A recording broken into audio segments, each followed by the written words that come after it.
ఇష్టం లేకుండా తాళి కట్టావని ఏడ్చే రకం కాదు నేను. జుట్టు పట్టుకొని ప్రేమలోకి ఈడ్చే రకం. ముసలోడువై చచ్చేంత వరకు ప్రేమించు.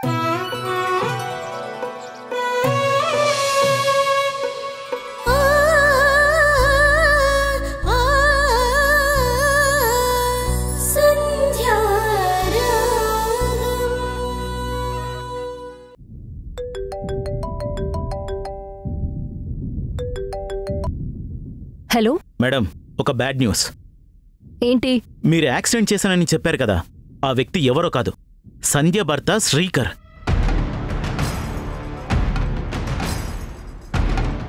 నువ్వు చెప్పేది నిజమా? అవును మేడం, శ్రీకర్ ప్రాణాలతో ఉన్నాడు, కానీ చెయ్యి ఎప్పటికీ పనిచేయదని డాక్టర్లు చెప్పారట. ఆ సంధ్య వచ్చి యాక్సిడెంట్ చేసిన వాళ్ళకి శిక్ష పడాలని కంప్లైంట్ ఇచ్చి వెళ్ళింది. మధ్యాహ్నం ఫోన్ చేస్తే ఎవరూ రాలేదు, మీకేం భయం లేదని చెప్పారు. సంధ్య ఇప్పుడే స్టేషన్కి వచ్చింది మేడం. యాక్సిడెంట్ నేనే చేసినట్టు ప్రూఫ్స్ ఏమైనా ఉన్నాయా? ఏం లేవు. ఆ విషయంలో మీరు సేఫ్ మేడం. సంధ్య మా రైటర్తో చాలా ఎమోషనల్గా మాట్లాడిందంట. చూస్తుంటే అంత సులువుగా ఈ కేసుని వదిలేలా లేదు. ఏంటి ఎస్ఐ గారు, భయపెడుతున్నారా? భయపెట్టడం కాదు మేడం, జాగ్రత్తగా ఉండమని చెప్తున్నాను. ఏదైనా ప్రాబ్లం వస్తే చూసుకోవడానికి నేనున్నాను. నాకేదైనా అవసరమైతే వెంటనే అడ్జస్ట్ చేయడానికి మీరున్నారు. You don't worry madam.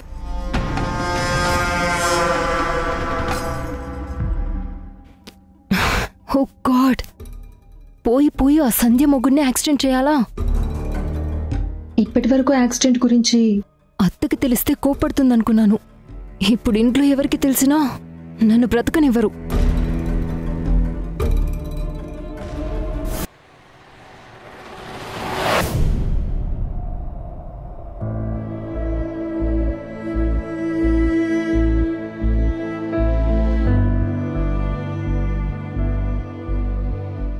అమ్మ సంధ్య, ఎక్కడికి వెళ్ళావమ్మా? పోలీస్ స్టేషన్కి అత్తయ్య. ఈ టైంలో ఒక్కదానివి పోలీస్ స్టేషన్కి వెళ్ళావా? ఎందుకు వదినా? యాక్సిడెంట్ చేసిన వాళ్ళ మీద పోలీస్ కంప్లైంట్ ఇవ్వడానికి. పోలీసుల వరకు ఎందుకు సంధ్య? ఇదంతా మన తలరాత. ఇప్పుడు వాళ్ళేం చేసినా పోయిన చెయ్యి తిరిగి రాదు. అనవసరంగా కేసులు, కోర్టులు అంటే ఈ పరిస్థితుల్లో కష్టం కదా. లేదత్తయ్యా, మనకి జరిగిన నష్టానికి, పడుతున్న బాధకి వాళ్ళు శిక్ష అనుభవించాలి. నిర్దాక్షిణ్యంగా యాక్సిడెంట్ చేసి రోడ్డు మీద వదిలేయడం వల్లే కదా ఇంత ప్రమాదం జరిగింది. మానవత్వం లేని ఆ మృగాలకి చట్టం సాక్షిగా బుద్ధి రావాలి. ఏమోనమ్మా, నాకేం మాట్లాడాలో తెలియడం లేదు. మనలాంటి సామాన్యులు న్యాయం కోసం ప్రయాసలు పడటమే తప్ప గెలుస్తామన్న నమ్మకం లేదు. డాక్టర్ గారు వచ్చి ఏదో ఇంజెక్షన్ చేశారు, కొంచెం మత్తుగా ఉంటుంది, పడుకోనివ్వమని చెప్పారు.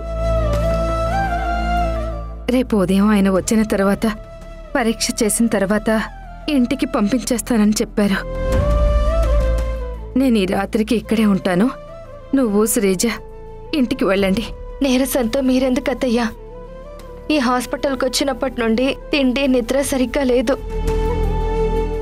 శ్రీజాని తీసుకుని మీరిద్దరూ ఇంటికి వెళ్ళండి, నేనిక్కడుంటాను. ఉదయాన్నే ఇంటికి తీసుకొస్తాను. ఇంటికి వెళ్తే మాత్రం నిద్ర పడుతుందా? వేడి గురించి ఆలోచనలు వస్తూ ఉంటాయి. అదే ఇక్కడే ఉంటే వాడిని చూస్తూ ధైర్యంగా ఉండొచ్చు అని. ధైర్యంగా ఉండడం కాదు, బాధపడుతూనే ఉంటారు. మీ బాధని చూసి ఆయన తట్టుకోలేరు. అత్తయ్య, నేను అందుకే చెప్తున్నాను, మీరు వెళ్ళండి. అమ్మా, వదిన చెప్తుంది కదా, మనం వెళ్దాం రా. రేపు ఉదయాన్నే అన్నయ్య వదిన ఇంటికొచ్చేస్తారు. అత్తయ్య, మీరు వెళ్ళండి, నేనుంటానని చెప్తున్నాను కదా.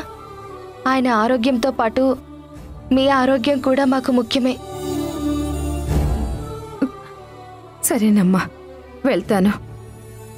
అమ్మా, మన శ్రీకరానికి ఒంటి మీద గాయాల వల్ల జ్వరం వచ్చే అవకాశం ఉంటుందని డాక్టర్ గారు చెప్పారు. గంటకి చూస్తూ ఉండమని చెప్పారు. సరే అత్తయ్య, నేను చూస్తాను. మీరు జాగ్రత్తగా వెళ్ళండి. నువ్వు కూడా జాగ్రత్త అమ్మా. బాయ్ వదినా.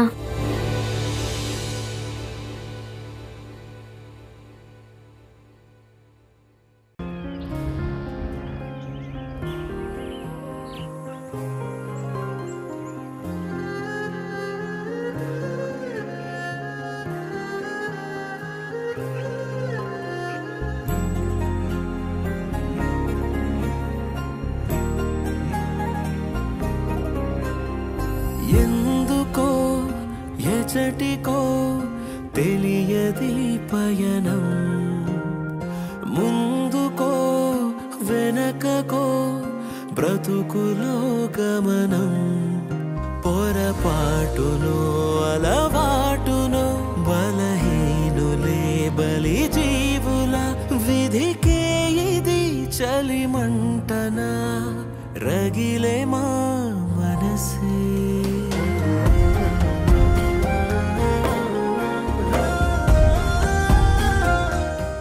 సంధ్య, అమ్మ శ్రీజ ఎక్కడా? రేపు మిమ్మల్ని డిశ్చార్జ్ చేస్తారంటండి. అత్తయ్యని శ్రీజని ఇద్దరిని ఇంటికి వెళ్ళిపోమన్నాను. ఈ ఒక్కరోజే హాస్పిటల్లో, రేపటి నుండి ఇంట్లో. నాకింటికి రావాలని లేదు సంధ్య. అదేంటండి అలా అంటున్నారు? ఇంటికొస్తే నేను మొదట చూసేది మగ్గాన్నే. ఇప్పుడు ఆ మగ్గాన్ని ఇది వరకు ఇట్లా పలకరించలేను, ప్రేమగా నా చేత్తో తాకలేను, అచ్చు అతకలేను, దోనె కదపలేను, ఒక్క అంగుళం కూడా నేయలేను. ఇంటికి ఏ కష్టం రాకుండా అందరి బాధ్యతలు చూసుకోవాల్సిన నేను ఇక నుండి ఒక భారంగా, అందరి పాలిట కష్టంగా మారుతాను. అలా ఎందుకు అనుకుంటారండి? మీకు చెయ్యొక్కటే పనిచేయడం లేదు. మీ మాట మనసు చాలు మా అందరి గురించి ఆలోచించడానికి, మాకు అండగా నిలబడ్డానికి. అండగా నిలబడితే ఆకలి ఎలా తీరుతుంది సంధ్య? పని చేయకపోతే ఇల్లు అలా గడుస్తుంది. నేత కార్మికుడి చెయ్యంటే ఇన్నాళ్ళు డబ్బుకే లోకు అనుకున్నాను, కానీ ఆ దేవుడికి కూడా లోకువే అని ఇప్పుడే తెలుసుకున్నాను సంధ్య. ఏమండి, వద్దండి, మీరు బాధపడద్దు. పెళ్ళిళ్ళు, పుట్టినరోజులు, వ్రతాలు, పూజలు, ఇలా మీరు నేసిన చీరలు ఎన్నో శుభకార్యాల్లో భాగస్వామ్యమయ్యాయి. ఎందరో ఆడవాళ్ల ఆనందానికి కారణమయ్యాయి.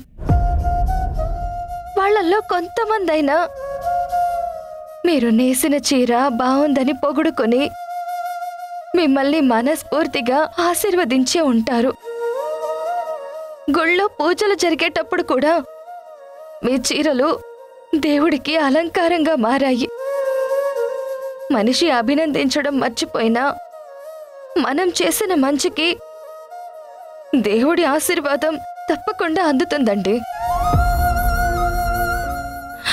మీ చేతికొచ్చిన లోపం తాత్కాలికమే. కొన్ని రోజుల తర్వాత నార్మల్ అయ్యే అవకాశం ఉందని డాక్టర్ గారు చెప్పారు. అప్పటి వరకు మీకు తోడుగా, మీ చేతికి దన్నుగా నేనుంటాను. కష్టమైనా నష్టమైనా కలిసి నడవడానికి, బ్రతుకు సాగించడానికి నేనున్నాను కదా. మీరు ఏ క్షణం కూడా ఇలా అధైర్యపడద్దు. సమస్య సృష్టించే దేవుడే సమాధానం కూడా చూపిస్తాడండి. ఓడిపోయారని బాధపడ్డం కంటే గెలిచి తీరుతానన్న పట్టుదల ఉన్నప్పుడే మనకి ఆ దేవుడు తోడుంటాడు. ఖచ్చితంగా గెలిపిస్తాడు. ఒకరికొకరు తోడై ఉంటే వసంతాలులే, అలసి కలసి నిదురిస్తుంటే అదే స్వర్గమే.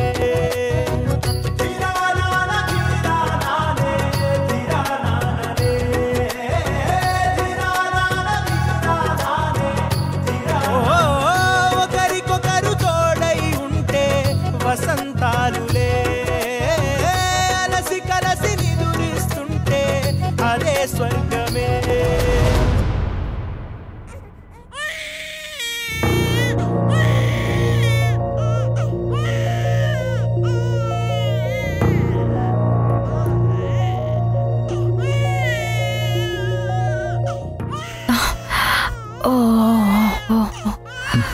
ఓ తల్లి, ఓ ఓ ఓ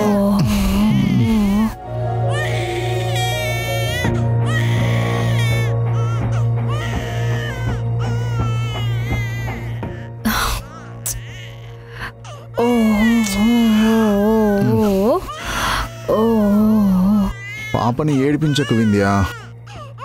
నాకు నిద్ర వస్తుంది. ప్లీజ్.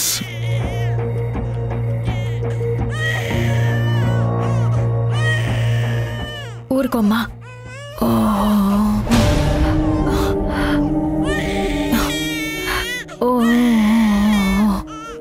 ఊరుకో తల్లి, ఊరుకో. పడుకో పడుకో. ఏమైందమ్మా? తెలీదత్తయ్య, నిద్రలో లేచి ఏడుస్తుంది. పాలు పట్టించుకుపోయావా? పట్టించానత్తయ్య, కానీ తాగడం లేదు. ఇలా ఇవ్వు. ఊరుకోమ్మా, ఊరుకో. రాజేష్ లోపల ఉన్నాడమ్మా? నిద్రపోతున్నారు మావయ్య. పాప ఏడుస్తున్నా వాడికి మత్తు వదలడం లేదా? ఏంటి పాప ఇంతలా ఏడుస్తుంది? అమ్మా, ఒకసారి సంధ్యకు ఫోన్ చేసి రమ్మని చెప్పు. సరే అత్తయ్య. వాణి, ఈ టైంలో రమ్మనడం కరెక్ట్ కాదు. మనమే అక్కడికి వెళ్ళి పాపకు పాలు పట్టించి తీసుకొద్దాం. ఇలా ఏడుస్తున్న పాపని ఎలా తీసుకెళ్తామండి?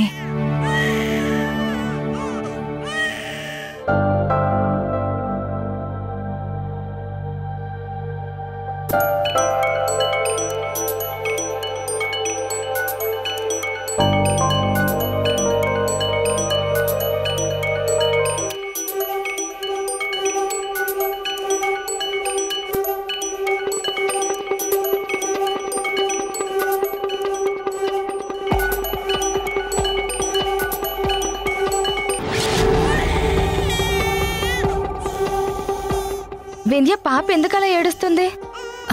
పాల కోసం ఏడుస్తుంది. మీ ఇంటికి కారు పంపిస్తాను, అర్జెంటుగా వస్తావా? ఇంటికా? వద్దు వద్దు వింధ్య, నేనే వస్తాను. ఎంత దగ్గరైనా చీకట్లో రావడం ఎందుకు? మావయ్య గారు కారులో వస్తారు, ఆయనతో పట్రా. వద్దని చెప్తున్నాను కదా వింధ్య, నేనే వస్తాను. నువ్వు కాల్ కట్ చేయి, నేను వస్తున్నాను.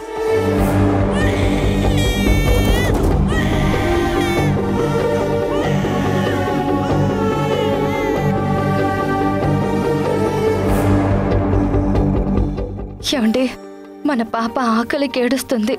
నేను వెళ్ళి పాలిచ్చి వెంటనే వచ్చేస్తాను.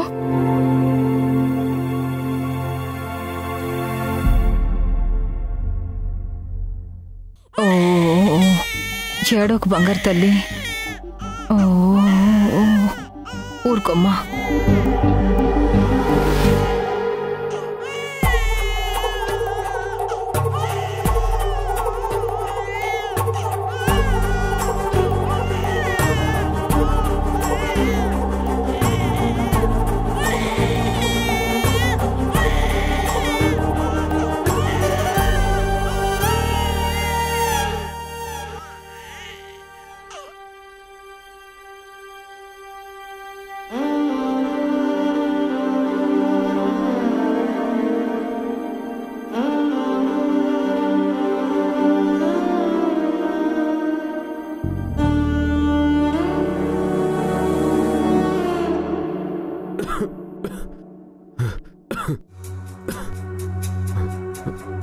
సంధ్య,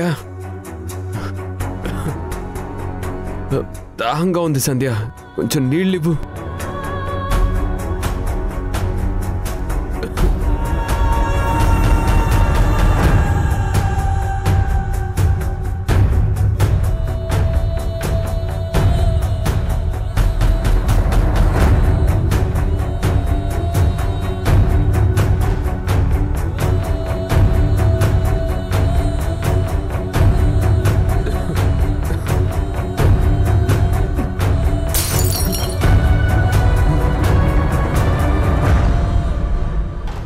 కాసేపు ఆలస్యమైతే అంతలా ఏడుస్తావా?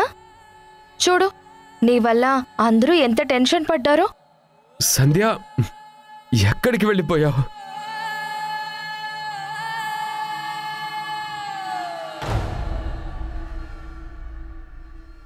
వింధ్య, పాప ఆకలి తీరింది.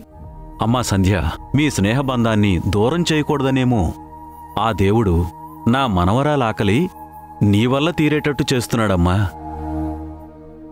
మాది స్నేహబంధం, వీళ్ళది పేగుబంధం.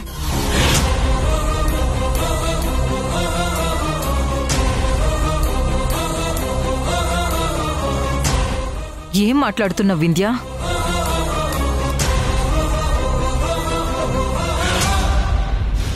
పాలిచ్చినంత మాత్రాన పేగుబంధం ఎలా అవుతుంది? సారీ అత్తయ్య, ఏదో మాట తడబడి. వింధ్య, నేనింక బయలుదేరుతాను. బాగా లేట్ అయింది. మావయ్య గారు నీకు తోడొస్తారు. పర్లేదు వింధ్య, పక్కనే కదా, నేను వెళ్తానులే. ఇంత రాత్రిపూట ఒక్కదానివే ఎందుకులే? ఏమండి, తనని ఇంటి దగ్గర డ్రాప్ చేసి రండి.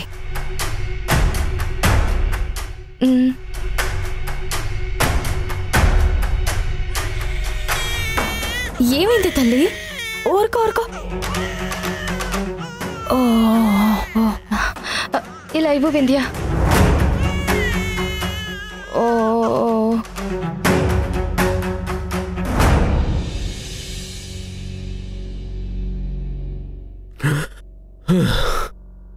దాహంగా ఉంది సంధ్య.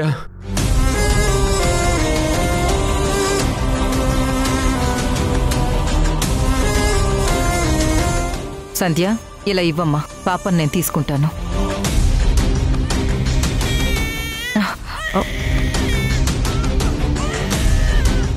ఓ ఊరుకోమ్మా. పాప సంధ్య దగ్గర ఉంటేనే ఏడవడం లేదు. అలా ఎలా కుదురుతుంది? తను ఇంటికి వెళ్ళాలి కదా. పసిదానికి అదంతా తెలియదు కదా వాణి. పాపని సంధ్యకి ఇవ్వు. అమ్మా తీసుకో.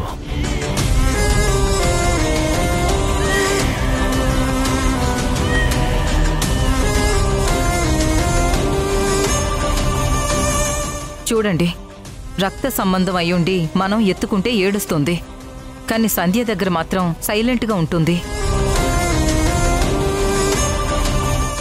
ఇలాంటిదేదో జరుగుతుందనే ఫీడింగ్ బాటిల్ కొనిచ్చాను. ఎప్పటికప్పుడు దానిలో పాలు తీసుకుంటే పాప ఏడవకుండా ఉండేది, సంధ్యకు వచ్చే పని తప్పేది. అమ్మా సంధ్య, చూస్తుంటే లేట్ అయ్యేలా ఉంది. ఒకసారి నేను శ్రీకర్కి ఫోన్ చేసి మాట్లాడినా? వద్దంకుల్, మీరేం ఫోన్ చేయొద్దు. పాప నిద్రపోయాక నేనే వెళ్తాను.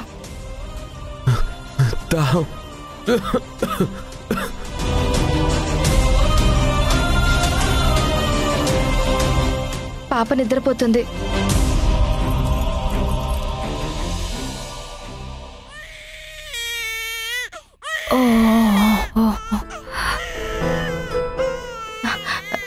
ఇలా ఇవ్వు వింధ్య.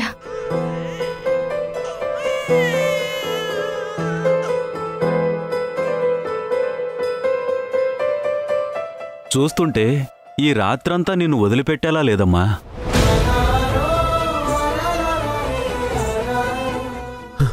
సంధ్య,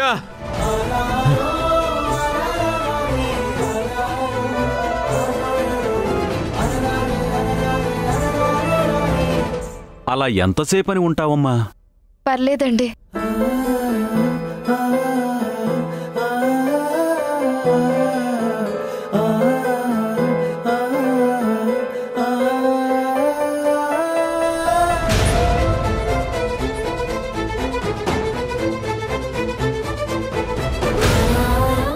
వచ్చి చాలాసేపు అవుతుంది, కానీ వదిలి వెళ్ళలేని పరిస్థితి. ఆయనకి మెళకు వస్తే నా కోసం చూస్తారేమో.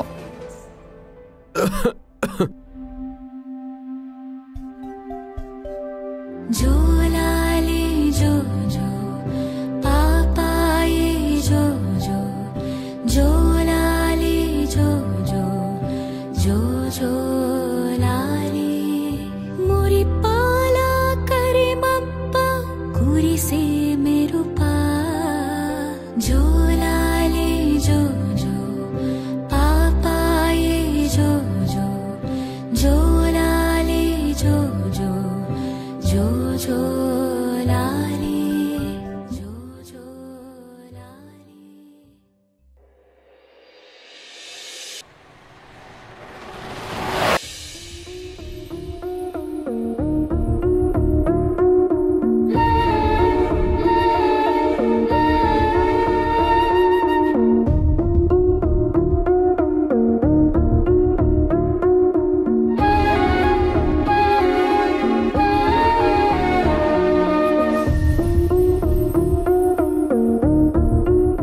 సంధ్య గారు,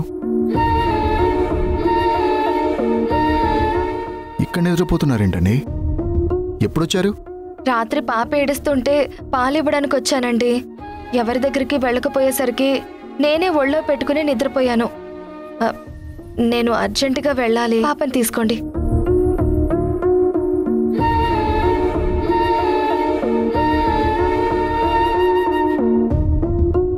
వింధ్యా, వింధ్యా, ఏమండి, మీరు పాప మీ చేతిలో ఉందేంటి? సంధ్య ఎక్కడా? ఇప్పుడే వెళ్ళింది. సంధ్యతో పాటు కూర్చుని అలా నిద్ర పట్టేసింది. ఎప్పుడు పడుకున్నానో తెలీదు. పాపం రాత్రి ఫోన్ చేసిన వెంటనే వచ్చింది. అది వెళ్లే ముందైనా నన్ను లేపాల్సింది. రాత్రి సంధ్య గారు ఇంటి నుంచి రాలేదు, హాస్పిటల్ నుంచి వచ్చారు. హాస్పిటలా? ఏంటండి మీరు చెప్పేది? అవును వింధ్య, శ్రీకర్కి యాక్సిడెంట్ అయింది. రాత్రి నుంచి హాస్పిటల్లోనే ఉన్నారు. నీకు విషయం తెలియక తనని పిలిచుంటావు. తను హాస్పిటల్లో భర్తని కూడా వదిలేసి వచ్చారు. నాకిదంతా తెలీదండి. తెలిస్తే అసలు పిలిచేదాన్నే కాదు. శ్రీకర్ గారికి ఇప్పుడు ఎలా ఉంది?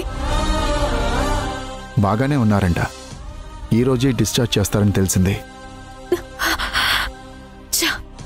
ఎంత తప్పు చేశాను.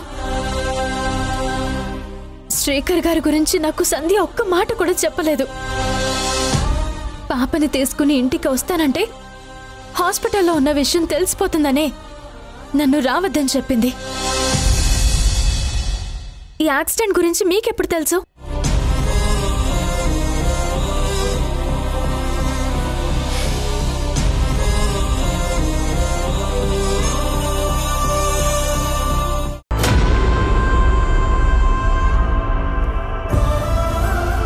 నేను నిజంగా నీకు బెస్ట్ ఫ్రెండేనా, లేదా అలా నమ్మిస్తూ నటిస్తున్నావా? ఏంటి అలా అంటావ్? నేను నీకు మరీ అంత పరాయిదాన్ని అయిపోయానా? అలా కాదు వింధ్య. ఇంకేం మాట్లాడుకో.